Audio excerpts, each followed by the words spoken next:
ಕಾಂಗ್ರೆಸ್ ಡಿನ್ನರ್ಗೆ ಹೋಗಿದ್ದಂತಹ ಪ್ರಕರಣಕ್ಕೆ ಸಂಬಂಧಪಟ್ಟ ಹಾಗೆ ಶಾಸಕ ಎಸ್ಟಿಎಸ್ ಜೊತೆ ವಿಪಕ್ಷ ನಾಯಕ ಆರ್ ಅಶೋಕ್ ಚರ್ಚೆ. ವಿಪಕ್ಷ ನಾಯಕರ ಕೊಠಡಿಗೆ ಕರೆಸಿ ಮಾತುಕತೆಯನ್ನ ನಡೆಸಿದ್ದಾರೆ ಆರ್ ಅಶೋಕ್.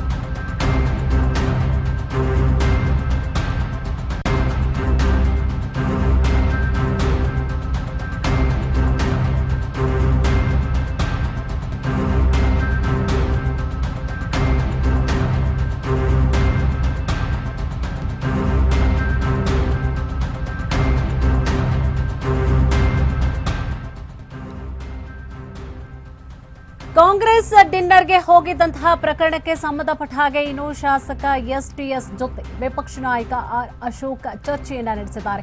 ವಿಪಕ್ಷ ನಾಯಕರ ಕೊಠಡಿಗೆ ಕರೆಸಿಕೊಂಡು ಮಾತುಕತೆಯನ್ನ ನಡೆಸಿದ್ದಾರೆ ಅಶೋಕ್ ಅವರು.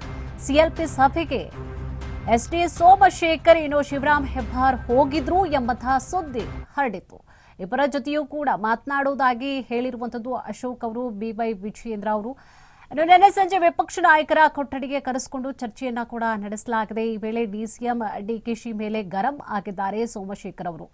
ಡಿಸಿಎಂ ಊಟಕ್ಕೆ ಬನ್ನಿ ಅಂತ ಹೇಳಿ ಆಹ್ವಾನವನ್ನ ಕೊಟ್ಟಿದ್ರು, ನಮಗೆ ಊಟಕ್ಕೆ ಮಾತ್ರ ಹೋಗಿದ್ದೆ, ನಾನು ಕಾಂಗ್ರೆಸ್ ಶಾಸಕಾಂಗ ಸಭೆಗೆ ಹೋಗಿಲ್ಲ ನಾನು ಅಂತ ಹೇಳಿ ಎಸ್ಟಿಎಸ್ ಮಾತನಾಡಿದ್ದಾರೆ. ಡಿಸಿಎಂ ಊಟಕ್ಕೆ ಕರೆದು ಆನಂತರವಾಗಿ ಈ ರೀತಿಯಾಗಿ ಹೇಳ್ತಾ ಇರುವಂತದ್ದು ಸರಿಯಲ್ಲ, ಕರೆದು ಕುತ್ತಿಗೆ ಕುಯ್ಯೋದು ಅಂದ್ರೆ ಇದೇನಾ ಅಂತ ಹೇಳಿ ಕೂಡ ಎಸ್ಟಿವಿ ಸೋಮಶೇಖರ್ ಬೇಸರವನ್ನ ವ್ಯಕ್ತಪಡಿಸಿದ್ದಾರೆ. ವಿಪಕ್ಷ ನಾಯಕ ಅಶೋಕ್ ಬಳಿಯಲ್ಲಿ ಹೇಳ್ಕೊಂಡಿರುವಂತದ್ದು ಈ ರೀತಿಯಾಗಿ ಶಾಸಕ ಎಸ್ಟಿಎಸ್ ಅವರು.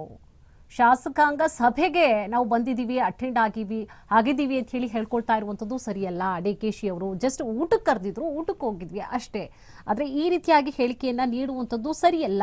ಡಿಕೆಶಿ ಅವರು ಕರೆದುಬಿಟ್ಟು ಈ ರೀತಿಯಾಗಿ ಕುತ್ತಿಗೆ ಕುಯ್ಯುವಂತದ್ದು ಸರಿಯಲ್ಲ ಅಂತ ಹೇಳಿ ಎಸ್ಟಿಎಸ್ ಬೇಸರವನ್ನ ವ್ಯಕ್ತಪಡಿಸಿದ್ದಾರೆ.